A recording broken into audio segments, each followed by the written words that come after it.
Le discours politique actuel du régime algérien est un discours ultra hostile à tout ce qui vient de l'étranger. Force est de constater que les enfants des dirigeants algériens, de nombreux enfants d'actuels dirigeants ou d'anciens dirigeants algériens, ont quitté l'Algérie pour s'établir à l'étranger. Pourquoi ces enfants des hauts responsables algériens ne sont pas restés dans leur pays?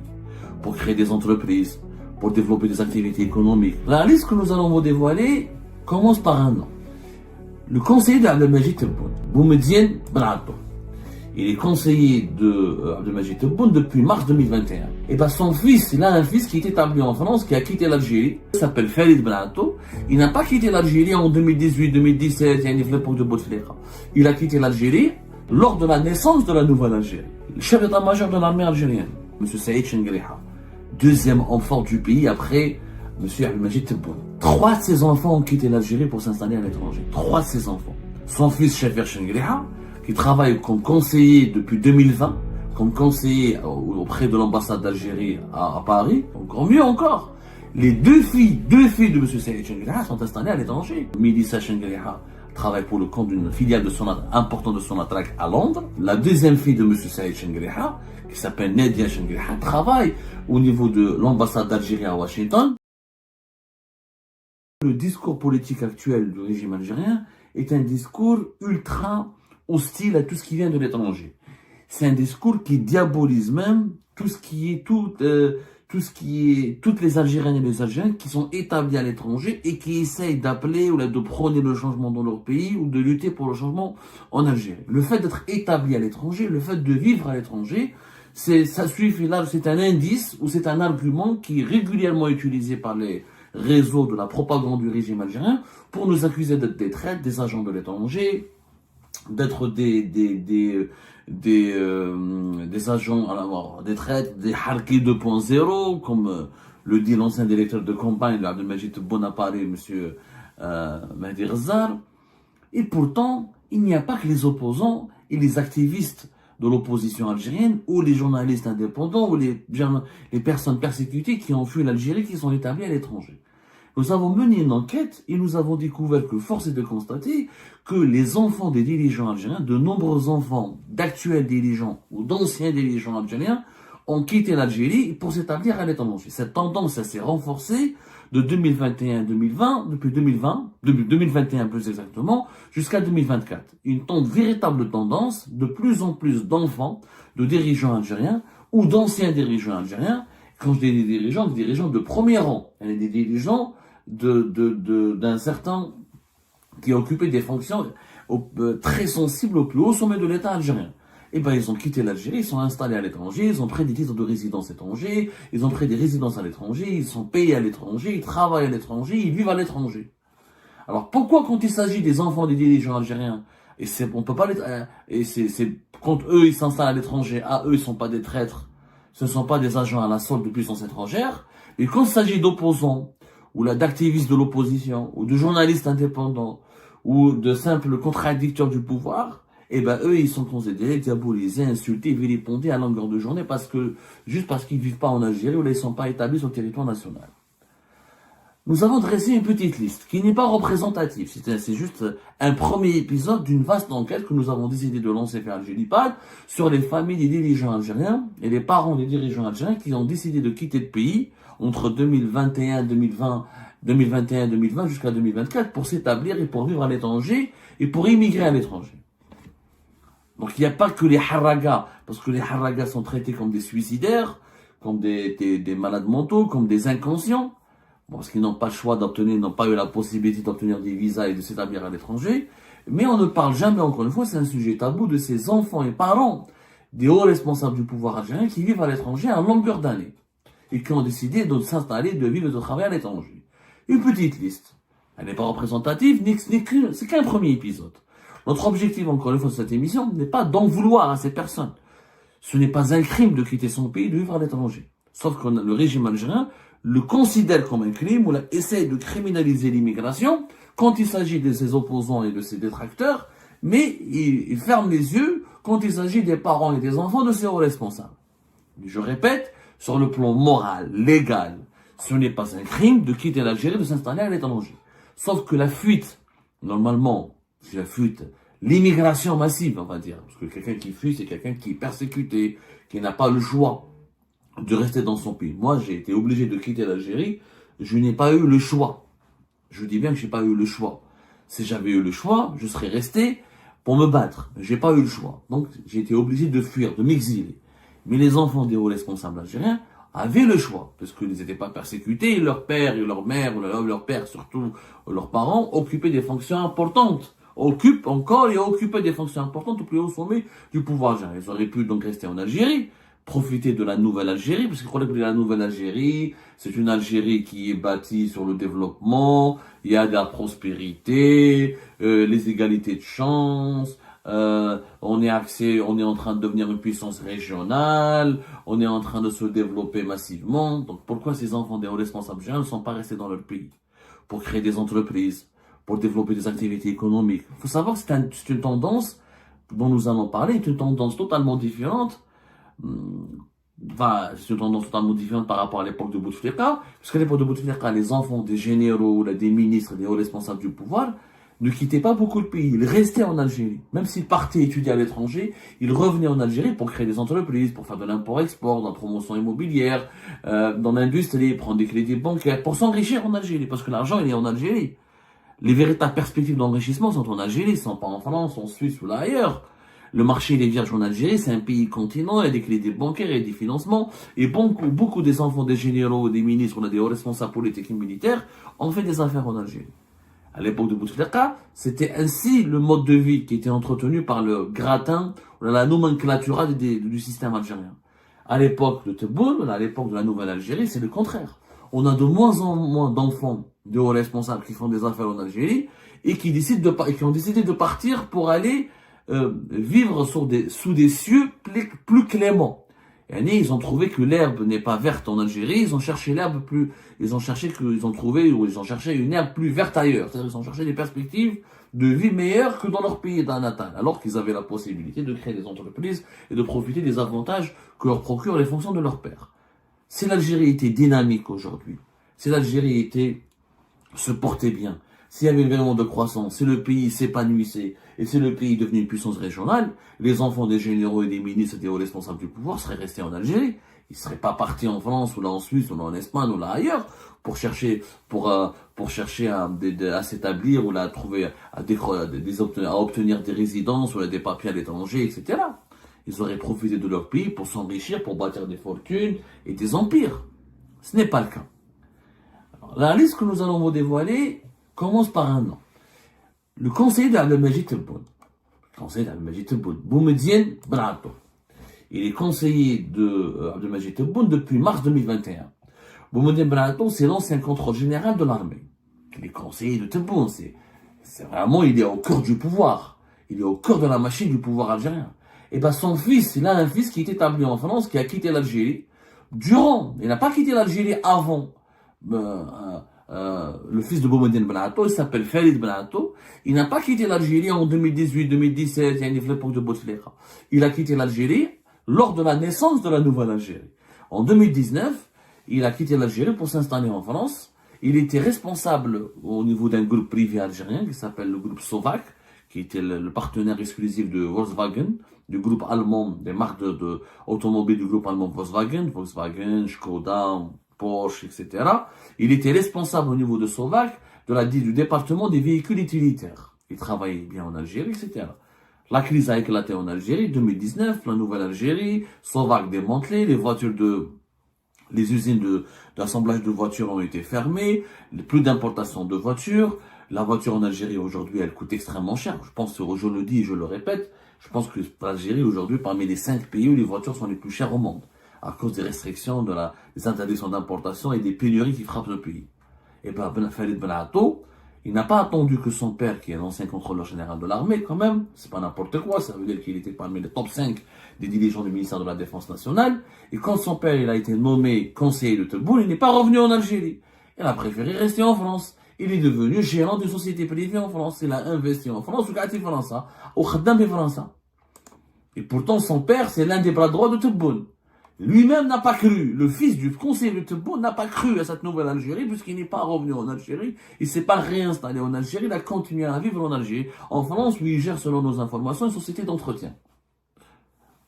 Conseiller de Tebboune. C'est pas n'importe quoi quand même.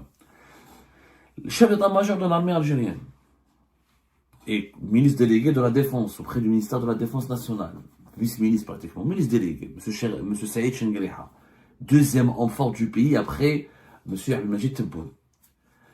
3 de ses enfants ont quitté l'Algérie pour s'installer à l'étranger. 3 de ses enfants.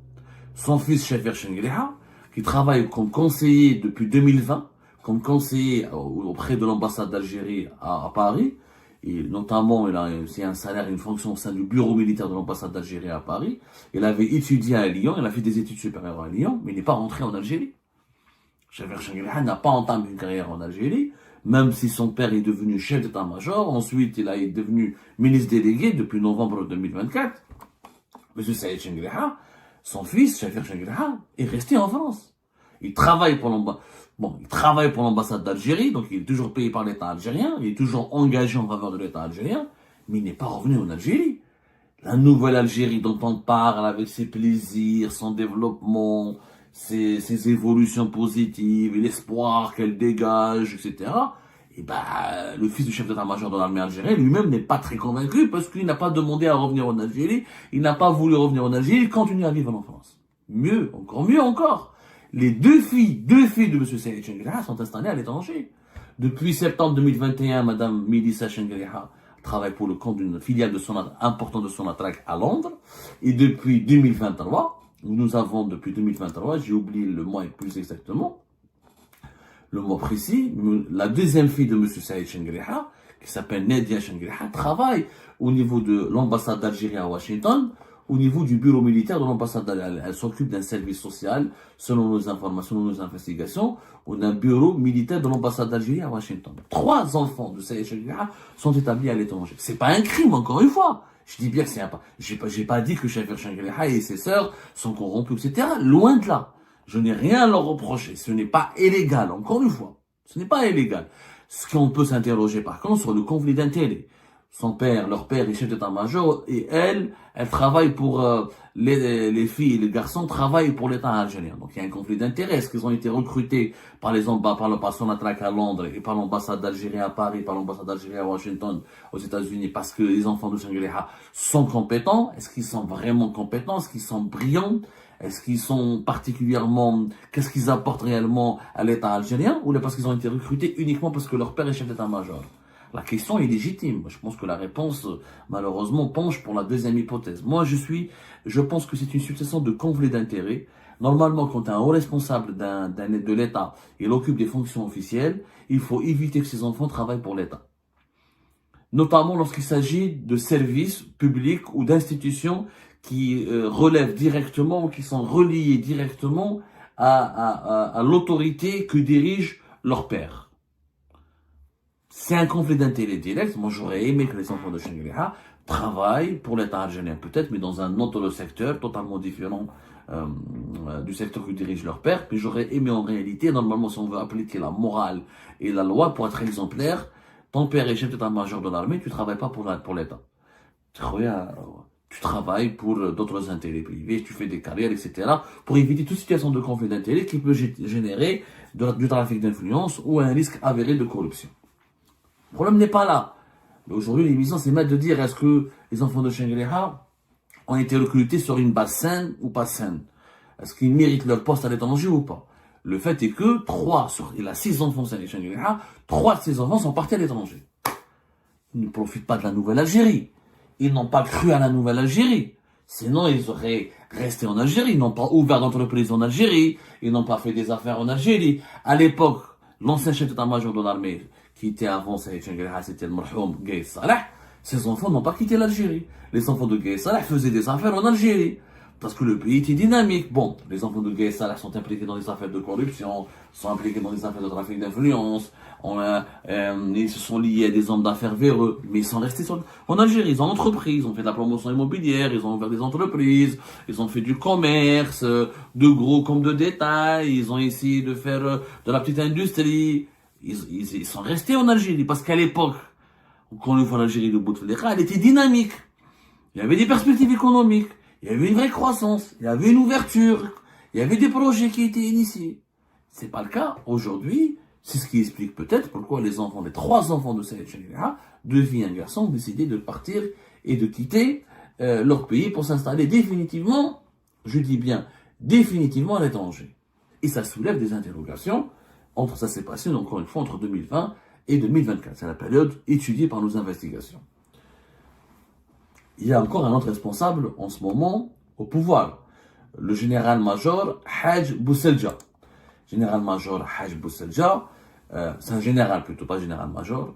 Enfin, je pense qu'il n'a pas été encore promu général-major, en tout cas lors de sa nomination en 2023 comme directeur central de l'intendance au ministère de la Défense nationale.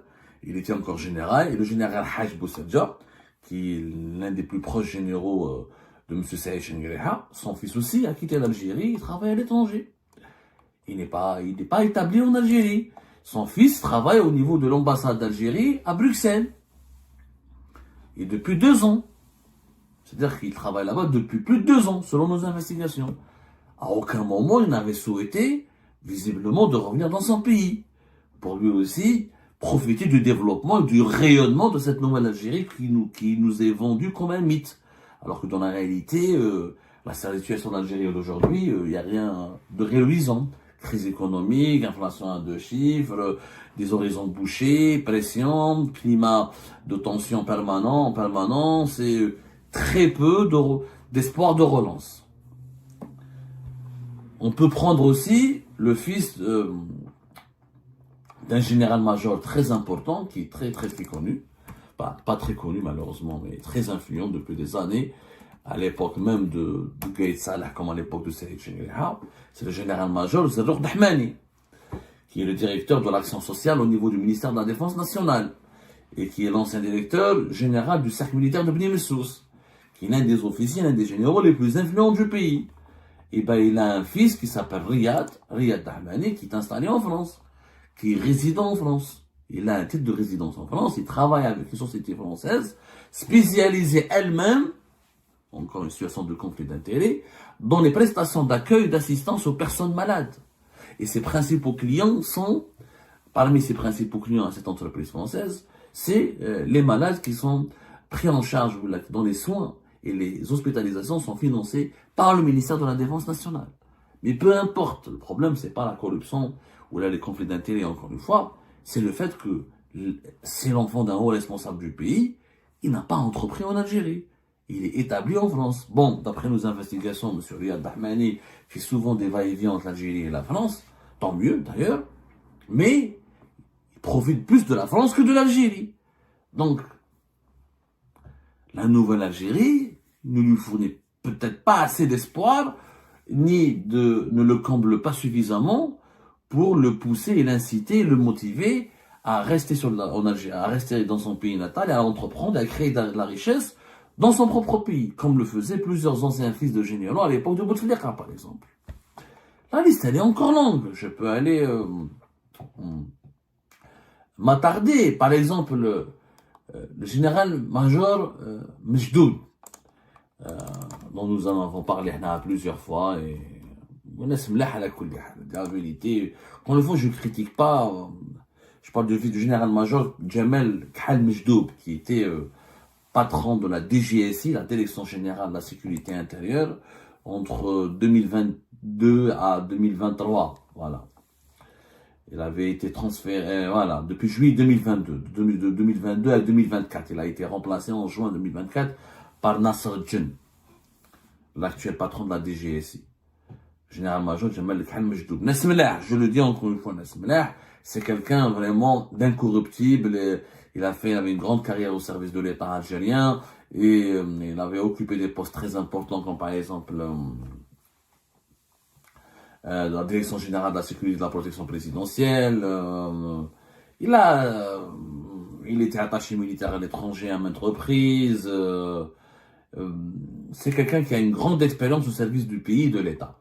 Ses 3 enfants, même au moment où leur père était responsable de la DGSI, c'est-à-dire l'homme, l'un des postes clés des services secrets algériens, parmi les 3 hommes les plus puissants des services secrets algériens, eh ben, il avait 3 enfants installés à l'étranger qui n'ont jamais voulu revenir en Algérie. 3 fils à Paris, Nice et Dubaï. Ils n'ont pas renoncé à leur résidence à l'étranger, ils n'ont pas été incités ni motivés à revenir dans le pays pour entreprendre, pour s'établir, pour goûter à la vie en Algérie. Ils sont restés à l'étranger. Ça s'est passé aussi entre 2020 et 2024, parce que leur père était responsable de la DGSI de 2022 à 2024. La liste est encore longue. Il y avait par exemple, il y a des enfants d'anciens responsables militaires importants. Par exemple, une figure centrale. Qui ne connaît pas Mohamed Al-Ammari? Mohamed Al-Ammari, Allah yarhamou. Ancien chef d'état-major, il est l'une des figures emblématiques de l'institution militaire algérienne. C'était pas n'importe qui, Mohamed Al-Ammari. Alors, Mohamed Al-Ammari, il a travaillé il était chef d'état-major depuis quelle année? De 93 à 2004. De 93 à 2004. C'est l'un des plus anciens, il était toujours parmi les... Franchement, le régime algérien, c'était l'un des piliers du régime algérien. Les années 90, au début des années 2000, il a été mis à la retraite par Abdelaziz Bouteflika avant d'être remplacé par Gaïd Salah. C'est lui qui l'a remplacé.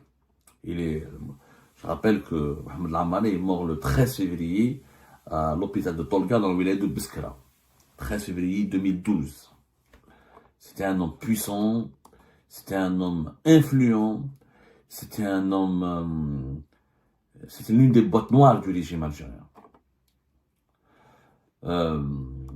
Il était mort à l'âge de 62 ans, d'une grave maladie. Ses enfants étaient établis en Algérie à un moment donné. Les enfants de général Ammari, ce qui est particulier dans cette affaire, dans leur famille, pour le cas de la famille Ammari, il avait 2 enfants qui étaient établis en Algérie, qui travaillaient pour l'armée.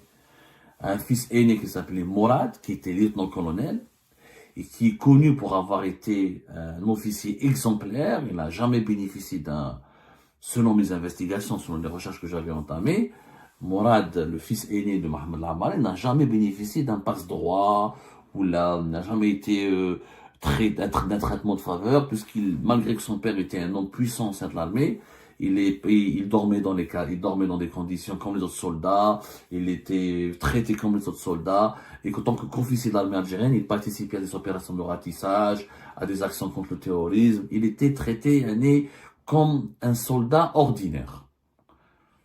Il avait un deuxième fils, s'appelait Farid, qui était dentiste, qui travaillait aussi auprès du ministère de la Défense nationale. Les deux, après la mort de leur père, et dès qu'ils ont quitté leur fonction, Mourad Al-Ammari, d'après nos investigations, il avait pris sa retraite, anticipée au sein de l'armée, pour aller se consacrer à une autre vie. Il est aujourd'hui installé à Bruxelles, en Belgique. Et le deuxième fils, il est installé en Hongrie, pas loin de Budapest, où il est dentiste, il a ouvert un cabinet. Ils ont quitté l'Algérie. Ils n'y ont pas cru. Alors,